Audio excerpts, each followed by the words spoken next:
Hello students, now this is our second question.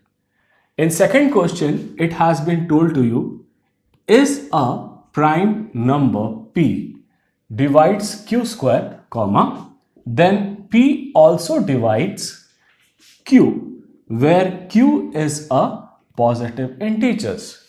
अब मोटे तौर पे अगर हम बोले तो क्या बोल सकते हैं कि अगर p जो है वो डिवाइड कर रहा है क्यू स्क्वायर को, तो ये निश्चित होता है कि P is also dividing Q. ये हमें दिखाना है. तो इसको दिखाने के लिए दो तीन मेथड होता है, but I tell you that कि आप एजम्पशन मेथड या कोई और मेथड में नहीं जाके आप एग्जाम्पल्स को पुट करने की कोशिश करो. एग्जाम्पल्स में पुट अप कैसे करोगे आप कि मान लोगे कि let P is equal to 2 और Q इज इक्वल टू 4. आपने मान लिया P जो है वो 2 है और Q जो है वो 4 है. अब according to question Q square upon P का क्या वैल्यू होगा, दैट इज 4 का square upon 2 which is equal to 16 upon 2 which is equal to 8. ये डिवाइड हो गया. अब हमने क्या करना है, फिर से इसको लेना है, दैट इज अब क्वेश्चन क्या कह रहे थे कि ये Q that is Q upon P के फॉर्मेट में अब देखना है. तो Q हमारे पास क्या है, दैट इज 4 और P क्या है, that is 2, that is equal to 2. तो ये भी डिवाइड हो गया.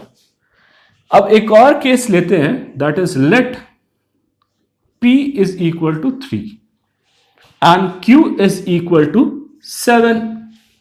अब अकॉर्डिंग टू क्वेश्चन फिर से हम यही वाली चीज लेके आएंगे कि Q square upon P square. तो Q स्क्वायर क्या है, दैट इज 7 का स्क्वायर अपॉन 3 का 3, दैट इज 7 7 या 49 अपॉन 3. तो अगर हम 3 से डिवाइड करेंगे 49 को तो क्या होगा, दैट इज 3 1 जा 3 और यहां पे 1 और यहां पे 9, 6 जा 18, 1 आ गया रिमाइंडर. तो this is not divisible, that is. तो दूसरे केस में भी अगर हम देखेंगे तो उस केस में भी डिविजिबल नहीं होना चाहिए. तो let us divide Q upon P. तो Q हमारे पास क्या है, दैट इज 7 अपॉन 3. तो ये ऐसे दिख रहा है कि इट इज नॉट डिविजिबल, तो इट इज नॉट डिविजिबल. तो व्हाट वी कंक्लूडेड दैट कि अगर Q स्क्वायर जो है वो P से डिवाइड हो रहा है तो ये निश्चित है कि Q जो है वो P से भी डिवाइड होगा. अब इसकी एप्लीकेशन आगे आपको आएगी. You need to have this understanding. Am I clear? Just note it down. We going to do the third question. The third question is like this way. Prove that root 2 is an irrational number. Now you need to prove that root 2 is an irrational number. Student, to prove this or to prove these type of sums, for example root 2, root 5, root 7, to prove this, you should have a clear-cut concept of three things. The first thing is contrary method.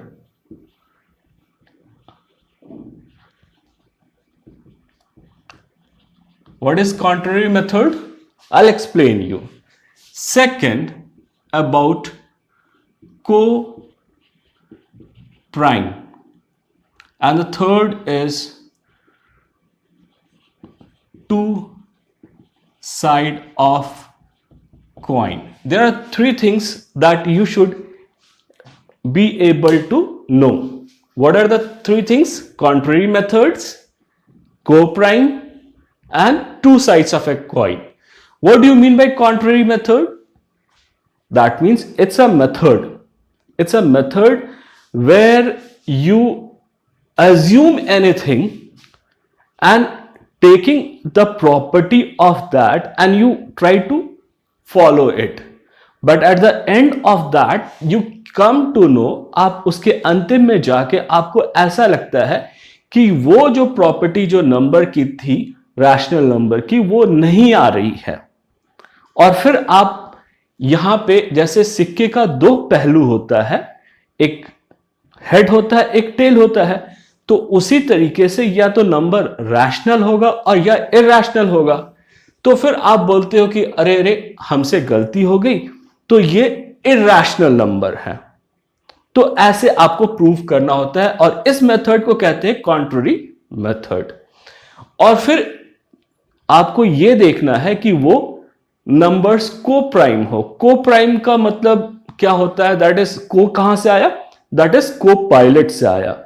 जैसे कि for example अगर मैं कहूं कि 4/6, तो 4/6 क्या है? आप कहोगे कि it's a number where it is in the form of p/q and q is not equal to 0।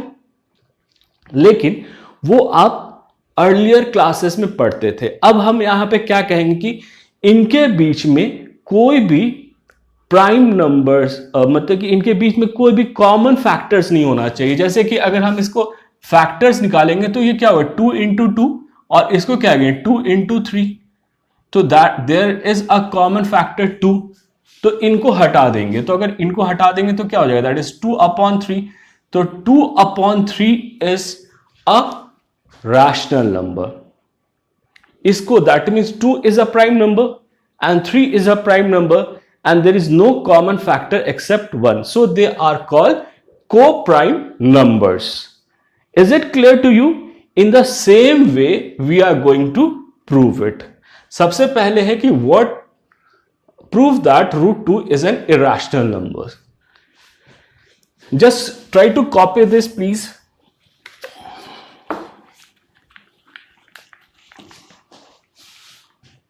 अब आप क्या करोगे कि आप मान लोगे, क्या मानोगे?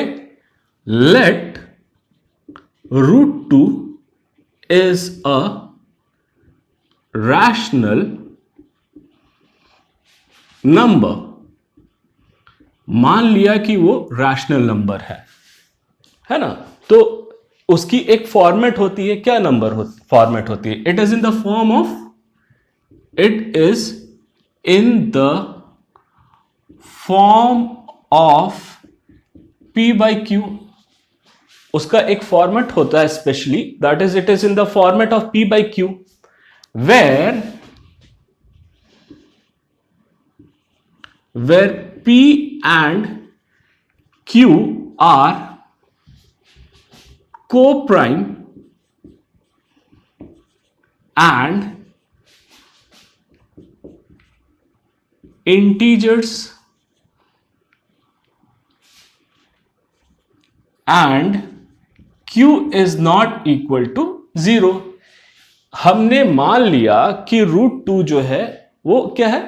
रैशनल नंबर है and it is in the form of p/q where p and q are co-prime integers and q is not equal to 0।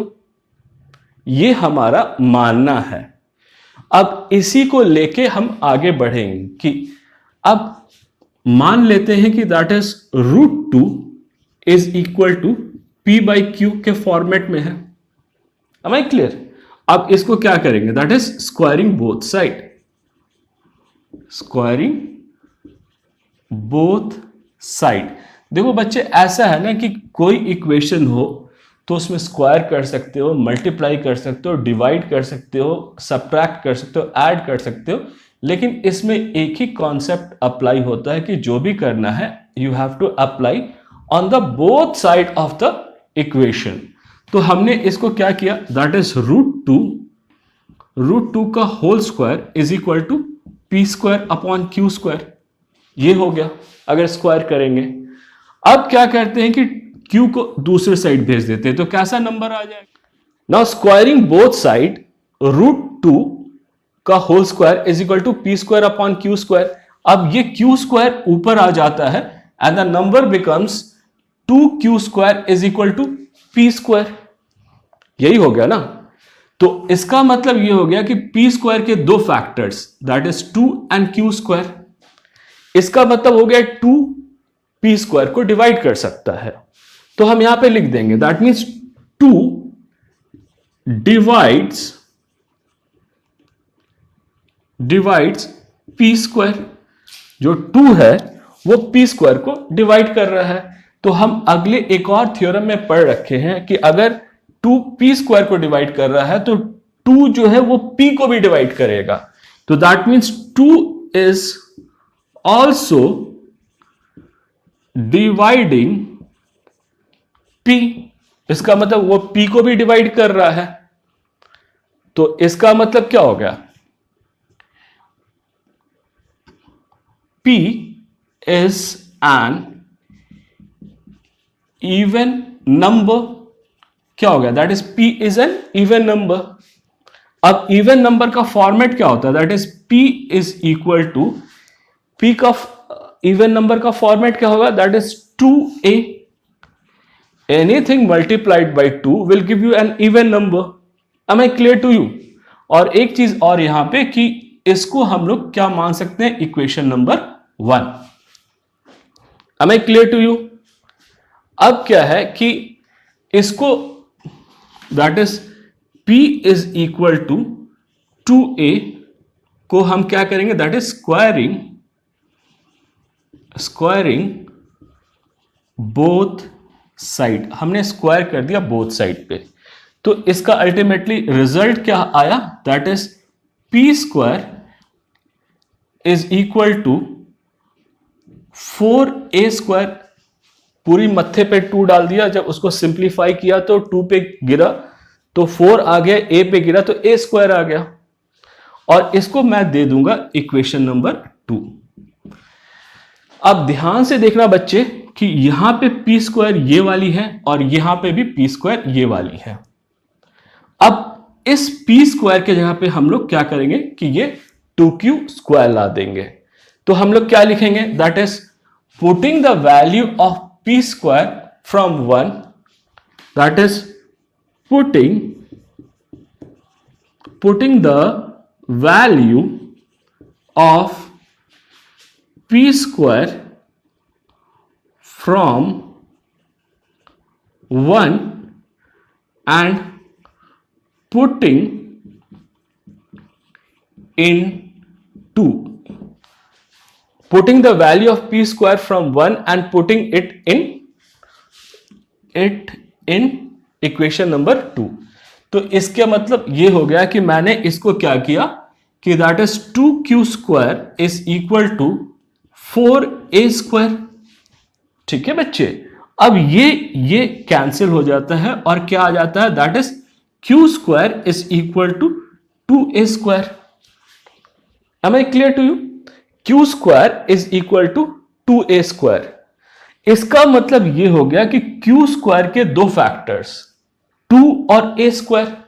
इसका मतलब ये हो गया कि 2 q को डिवाइड कर सकता है। तो हम क्या लिखेंगे?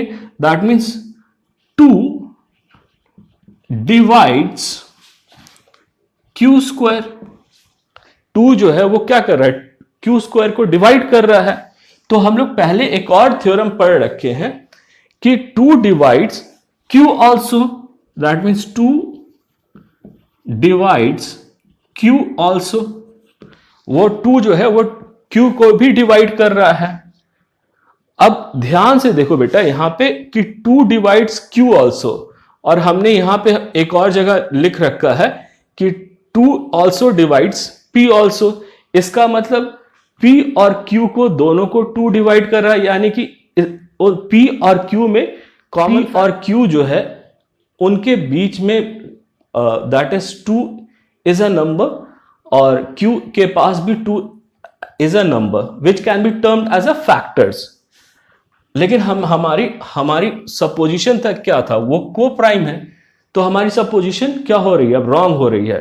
But this contradicts the fact, but this contradicts the fact that P and Q are co-prime. That means it contradicts the fact that P and Q are co-prime. अगर वो कॉन्ट्रडिक्ट कर रहा है तो हमारी जो सपोजिशन थी कि वो रैशनल नंबर है वो गलत हो रही है.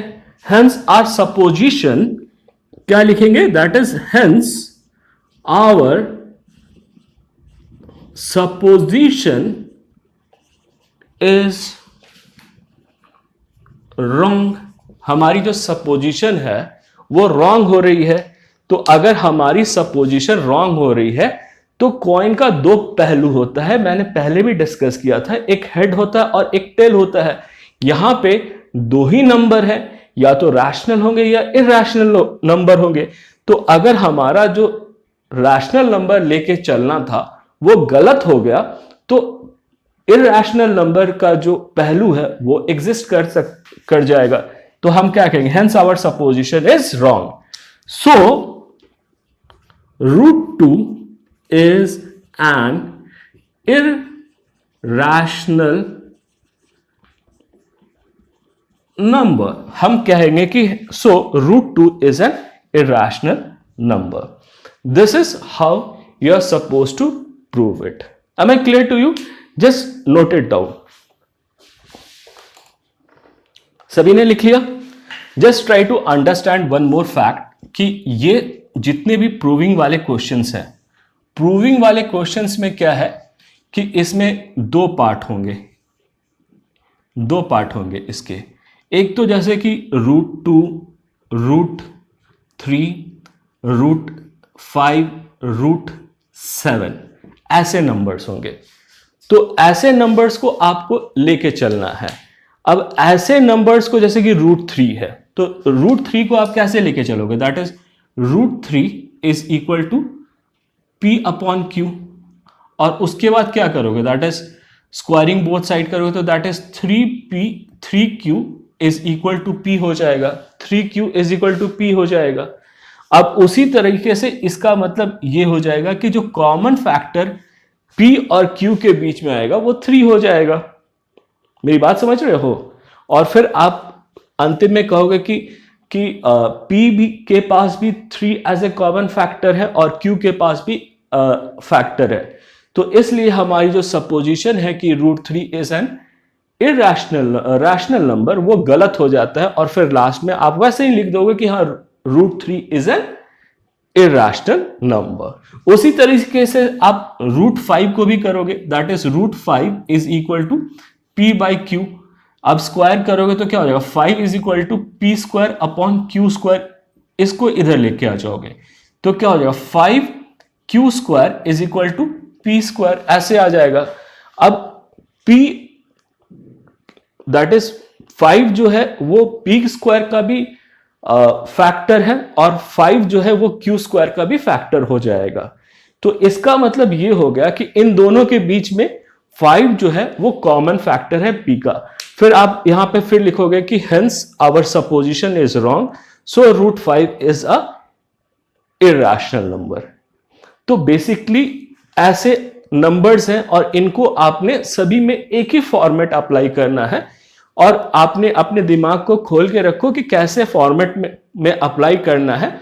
और अगर कोई भी दिक्कत हो तो आप मुझे एक बार मैसेज करना and I will come and I will try to solve the things. Am I clear? और दूसरा जो पहलू है कि जैसे कि दो नंबर्स है, that is for example √7 into 6, उसके बाद 7 plus √6, sorry that is 5, 7 plus minus √5. अब इन नंबर्स को आप कैसे इरैशनल नंबर्स प्रूफ कर सकते हो वो उस पे अब हम लोग चर्चा करेंगे, क्योंकि ये वाली चीज तो हो गई. तो इसमें आपको कोई भी अगर दिक्कत हो तो you just come to me and I'll try to explain you. Is it clear? Thank you. Just try to note it down. Now, there is a important property, जैसे कि आपने अभी √2 को irrational numbers प्रूव किया, तो क्या अगर आप एक रैशनल नंबर ले लेते हो और एक इरैशनल नंबर ले लेते हो, उनको ऐड या सब्ट्रैक्ट करते हो, तो उसकी आउटपुट क्या होगी? तो बच्चे आपके दिमाग में हमेशा ये बैठा के चलो, वो उसकी आउटपुट हमेशा इरैशनल नंबर होगी। अब बड़े सारे क्वेश्चंस आएंगे, इसको कैसे करना है वो आपके देखना है, आपने समझना है। जैसे कि मैंने एक क्वेश्चन ले लिया है, पहले आपने प्रॉपर्टी को अच्छे तरीके से लिख लो। द सम और difference of a rational and irrational number is irrational. Am I clear? Question number 1 इसके ऊपर ले लिया है कि prove that p plus q is an irrational where p is a rational and q is an irrational number. हमने proof करना है कि p plus q जो है वो क्या है? दैट इज इरैशनल नंबर है। तो जैसे हमने कॉन्ट्ररी मेथड को यूज करके हमने प्रूव किया था, उसी तरीके से हम इसको प्रूफ करेंगे। अब यहां पे आप क्या लिखोगे? सॉल्यूशन। क्या मान करेंगे? Let us assume p plus √q is a rational number. मान लिया कि p plus q एक रैशनल नंबर है। अब रैशनल नंबर की क्राइटेरिया क्या होती है? It should be in the form of a by b. It should be in the form of a by b. Am I clear? a by b के form में होता है, where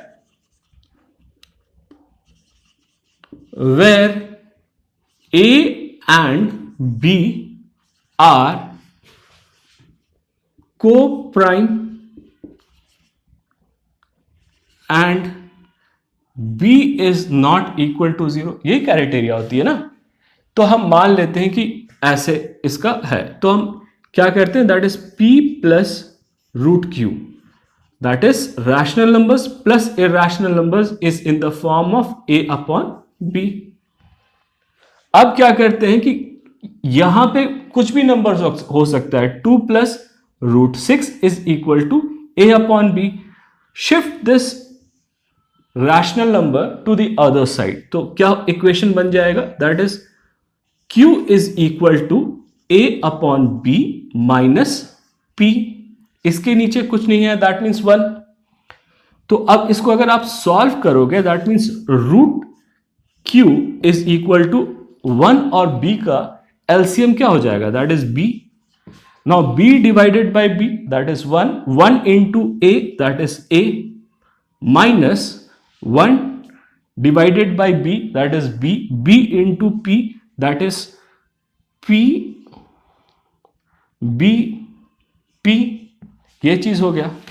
अब now you try to understand this is a numerator and this is a denominator and this denominator is not equal to 0।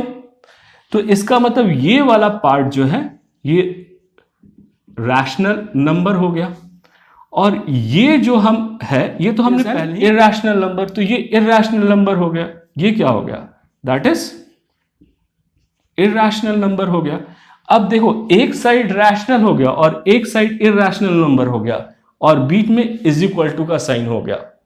तो इसका मतलब हमारी जो सपोजिशन है या एजम्पशन है कि ये रैशनल नंबर है, वो रॉन्ग हो जाती है।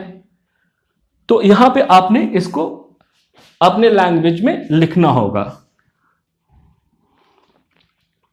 That is a minus bp upon b is a rational number, but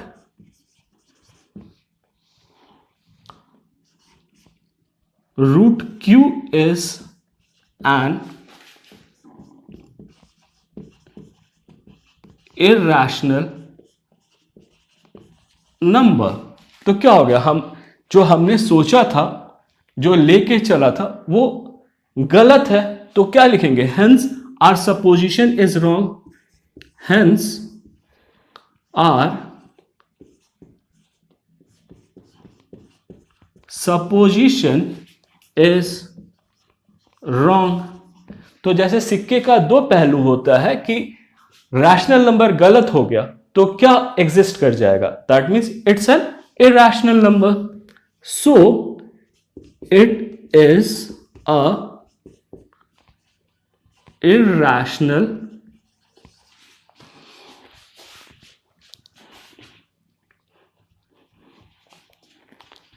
so it is a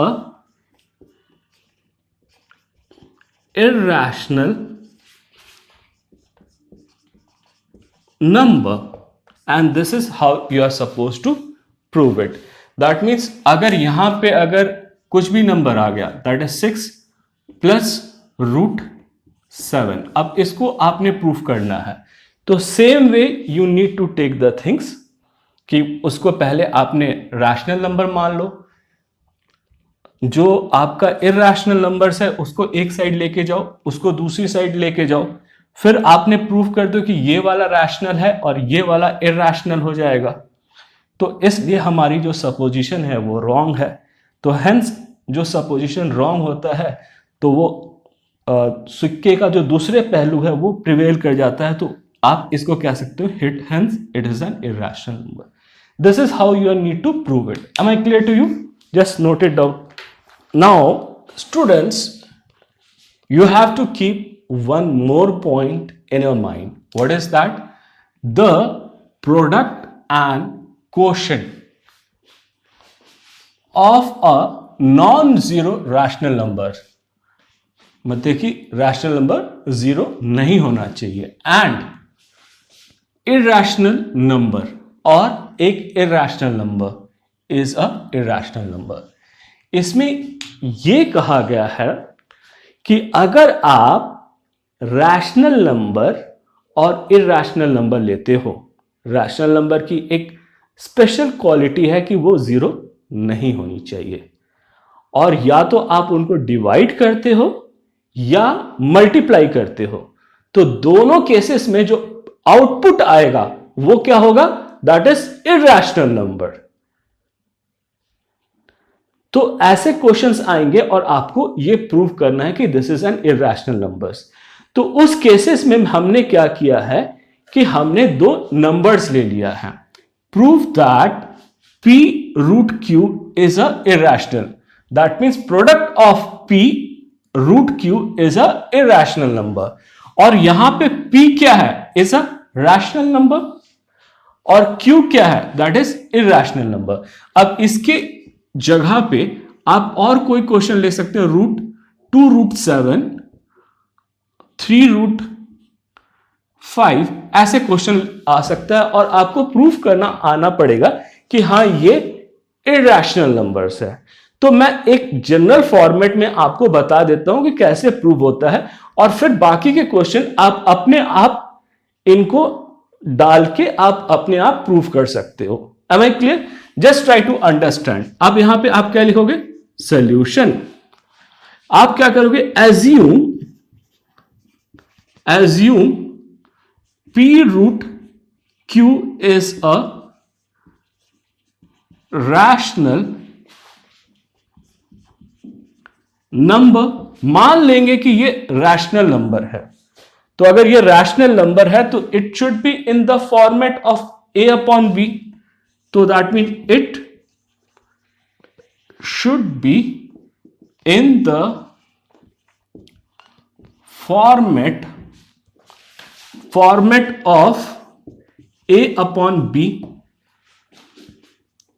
where a and b are coprime and b is not equal to 0, यही तो condition होता है ना rational number का। तो that means हमने मान लिया कि वो रैशनल नंबर है और वो a अपॉन b में है और b जो है वो 0 के बराबर नहीं है। तो दैट मीन्स हम क्या लिखेंगे, that is p root q is equal to a upon b। ठीक है, अब इस कंडीशन में क्या करेंगे, हमेशा कोई भी क्वेश्चन हो ऐसा ऐसा, तो जो रैशनल नंबर है उसको दूसरे साइड ले जाने की कोशिश करिए आप।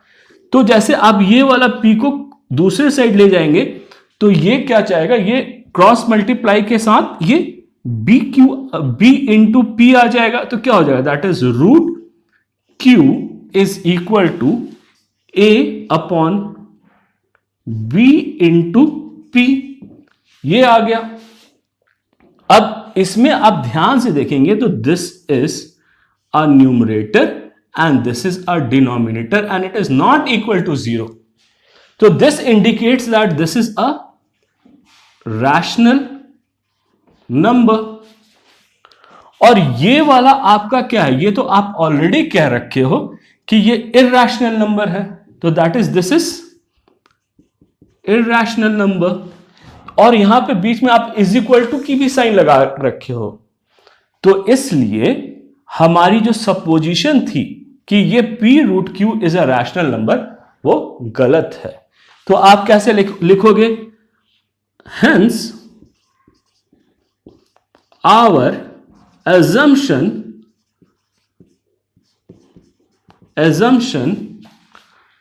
Is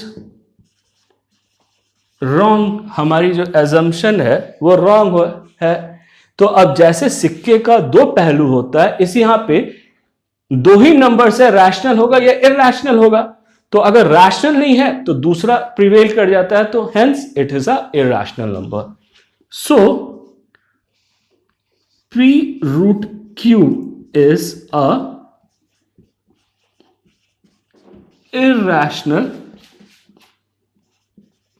number. This is how you are supposed to prove, and make it sure कि you can take any of the numbers you need to prove in this way only. आप हमेशा जो irrational number है उसको एक side छोड़ो, rational numbers को transport करो दूसरे साइड, और फिर आप बताओ कि एक तरफ रैशनल और एक तरफ इरैशनल नंबर नहीं हो सकता है, इसलिए जो हमने assumption किया है वो रॉन्ग है। और assumption अगर आपने रॉन्ग किया हुआ है तो जो सिक्के का दूसरा पहलू होता है कि वो इरैशनल नंबर है वो प्रिवेल कर जाता है। इस तरीके से आपने इस क्वेश्चन सारे को करना है। Just note it down.